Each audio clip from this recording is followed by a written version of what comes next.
부산시 기념물인 부산진성 주변은 그동안 건물 높이 규제를 받아왔죠. 최근 건축 규제가 완화됐지만 주민들은 아직 부족하다는 반응입니다. 부산시가 지역 커뮤니티 회복을 목적으로 추진하는 15분 도시 조성 확대를 논의했습니다. 동서 격차를 해결하기 위해 경제부시장이 서부산을 전담하기로 했습니다. 정부 부처와 함께 부산대가 개발 중인 해양 쓰레기 선박 처리 기술이 세계의 관심을 받고 있습니다. 날씨가 선선해지면서 도시가 가을빛으로 물들고 있습니다. 가을꽃인 국화와 코스모스가 만개한 곳곳을 소개합니다.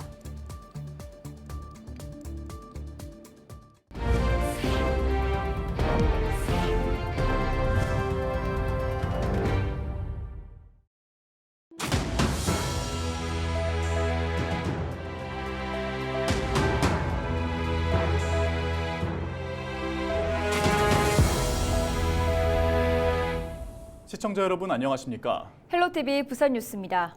부산 진성 주변 고도 제한이 수십 년 만에 완화됐습니다. 이에 따라 기존보다 2m가량 높게 건물을 신축하거나 개축할 수 있게 됐는데요. 하지만 열악한 주거 환경 개선을 위해서는 아직 부족하다는 분위기입니다. 보도에 김한식 기자입니다. 낮고 허름한 건물들이 다닥다닥 붙어있는 마을. 차량 한 대 지날 수 있는 길은 그나마 나은 편. 사람이 겨우 통과할 수 있는 골목도 있습니다. 부산 진성 주변 마을의 모습입니다. 마을에서 사람이 사는 건물 중 가장 높은 건 3층 규모의 빌라입니다. 단독주택 대부분은 빈집이거나 곳곳이 부서지고 균열이 생겼습니다. 사람이 살 수 있는 그 여건이 지금 안 된 집들이 크답니다. 즉 그것은 집을 너희는 2층, 3층밖에 짓지 마라. 이러니까 집도 못 짓고 올릴 수도 없고. 이 마을의 변화의 시간이 멈춘 건 지난 1972년 부산 진성이 부산시 기념물 제7호로 지정되면서부터입니다. 이후 유적지 보호를 위해 성 주변을 고도 제한 지구로 설정했습니다. 그나마 지난 2011년 이전 10m였던 고도 제한은 이후 8m로 낮아졌다. 최근 다시 10m로 완화됐습니다. 마을에서 직선거리로 100m가량 떨어진 곳에는 초고층 아파트들이 들어서고 있지만 유독 이 마을만 70년대에 머물러 있는 겁니다. 주민들은 완화된 규정을 반기지만 아쉬움도 남습니다. 주변에 상구역은 아파트가 200m까지 올라가는데 저희들은 8m에 머물러 있다 보니까 주민들 입장으로서는 사실 속 터지는 그런 상황입니다. 이번에 규제가 일부 완화됐지만 주거환경 개선을 위해서는 여전히 고도 제한은 걸림돌입니다. 건물 한 층의 높이에 따라 다를 수 있지만 지상에서 3층까지만 올려도 10m에 육박합니다.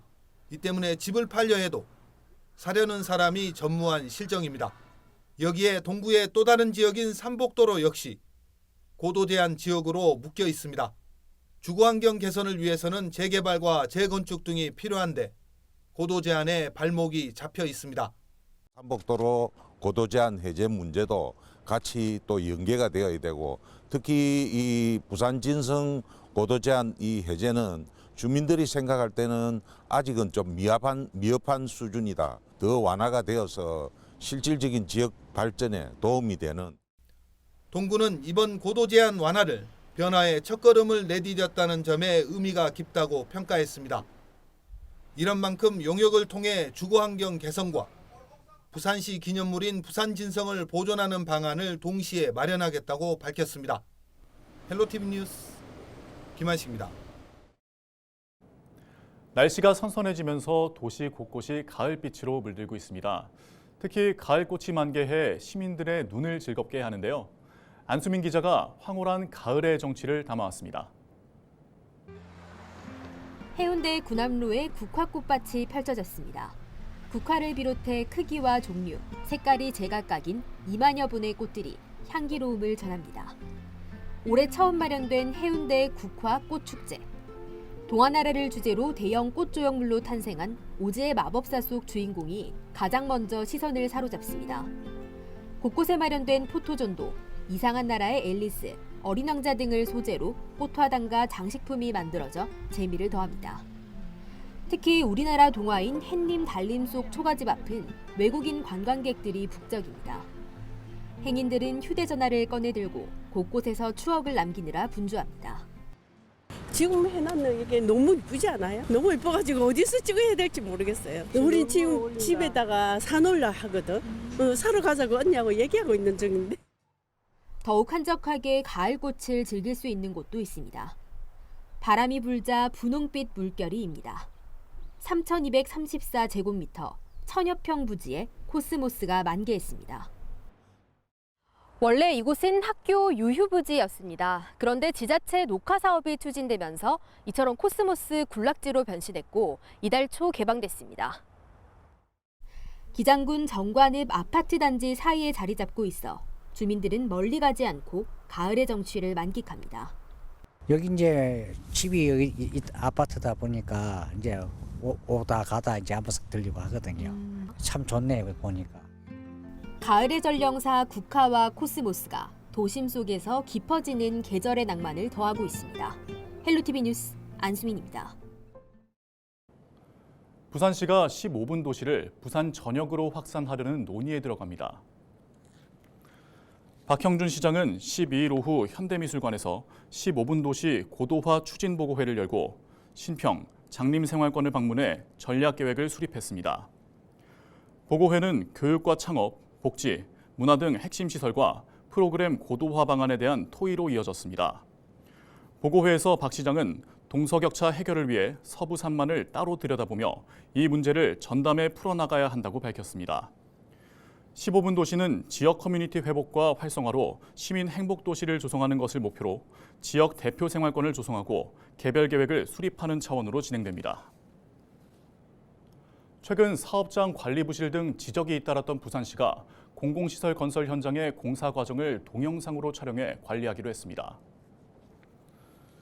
주요 공정이나 안전관리가 필요한 밀폐 공간 등 전 과정을 촬영하고 자재 제작이나 검수, 각종 시험 등도 촬영에 포함됩니다. 동영상 기록 대상은 100억 원 이상 책임건설 사업관리공사, 철거나 해체 대상 공사, 이외에도 촬영이 필요하다고 판단되는 공사입니다. 부산대가 개발 중인 해양 쓰레기 처리 기술이 세계적인 관심을 받고 있습니다.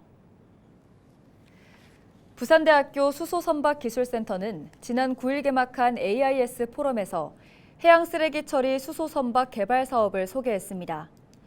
정부 부처의 지원으로 부산대가 주관해 개발 중인 해당 사업은 해양에 부유하는 쓰레기를 선상에서 수거, 처리, 에너지 자원화까지 한 번에 하는 선박 개발을 목표로 하고 있습니다.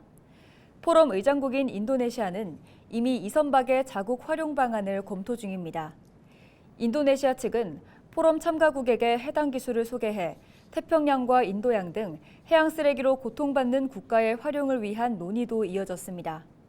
한편 AIS 포럼은 섬나라 형태 국가의 연합정책 포럼으로 인도네시아와 영국, 일본 등 47개 국가가 참여해 기후변화 등 당면 이슈를 다룹니다.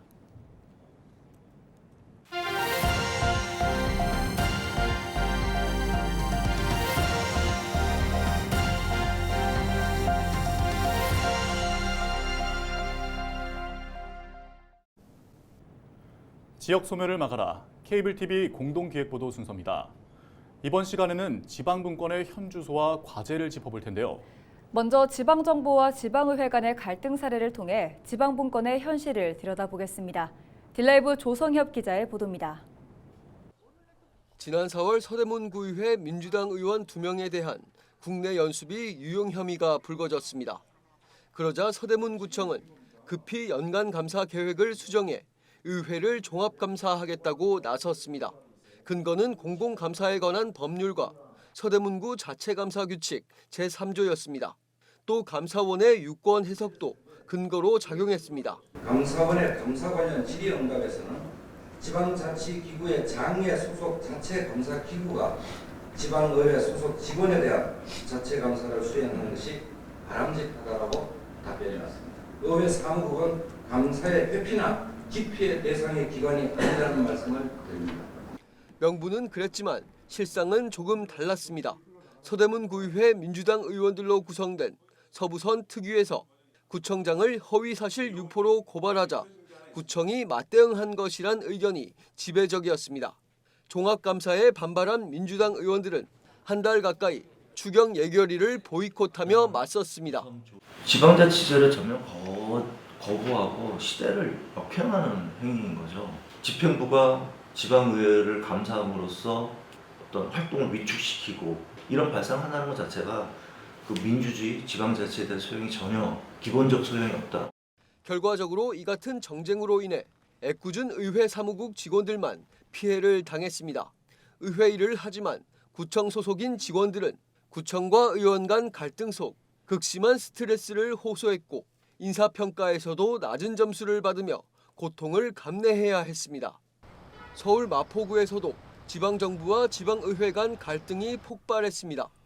최근 구의회가 구청장 역점 사업 예산을 전액 삭감한 것에 대해 마포구가 반발하며 구의회에 파견한 인력 전부를 빼버린 것입니다. 총 10명 중 사무국장을 제외하고 9명을 모두 구청으로 복귀시켰습니다. 사무국장 1명 빼고 9명을 다 데려갔는데 2명, 3명, 4명을 다 한 달 안에 다 데려간 거야. 구의회 파견 인력에 대한 인사권은 구청장이 갖고 있는 상태로 인력이 없는 구의회는 개점 휴업 상태에 놓였고 임시회조차 개최하지 못하는 상황에 이르렀습니다. 사실상 이제 파행으로 이르는 모양새이기 때문에 이거는 누가 봐도 행정이나 의회 차원에서도 주민들은 별로 안중에 없고 지방자치법 전부 개정으로 지방정부의 권한이 강화되고 지방의회의 독립성과 자율성이 확대되고 있지만 정쟁과 파행으로 물든 현실은 지방 분권을 한없이 멀게 하고 있습니다. 딜라이브 뉴스 조성엽입니다. 지방 분권의 하나로 지방의회에도 정책 지원관이 도입됐습니다. 의원들의 의정 활동을 지원하기 위해서인데요. 그러나 풀어야 할 숙제도 있습니다. 계속해서 SK 브로드밴드 김대우 기자가 보도합니다. 박주선 서울 강서구 의원, 정책 지원관이 도입되기 전부터 지금까지 줄곧 기초의원으로 활동하고 있습니다. 도입되기 전엔 사실상 혼자 조례나 행정사무감사 등을 준비해야 했습니다.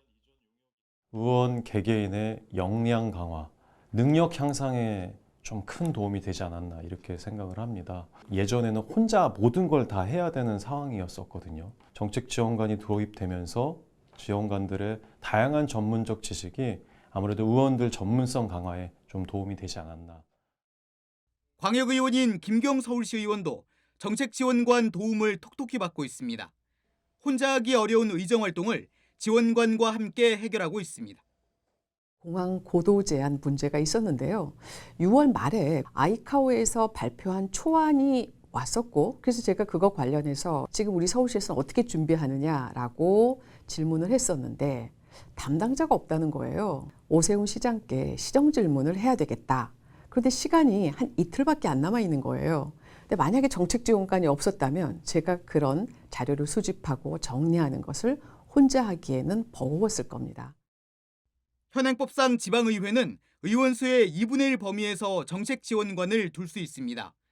의원수가 23명인 서울 강서구 의회는 정책 지원관 정원이 11명, 의원 112명의 서울시 의회는 정책 지원관을 56명까지 채용할 수 있습니다.